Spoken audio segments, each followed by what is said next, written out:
ati ne ebube ne bre ben se ebube ebe ye de den kura preko enim sebe odwampopo bi esi kuro ni mu a wase wadoro sra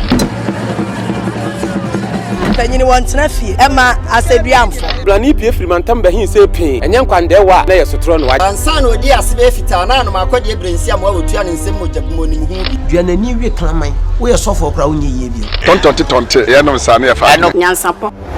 abone ntakra na mane yakese na ntakra abone die fanyinam kwatere kwa mada woro mantuma ye fe ni din de sey ni din do Obama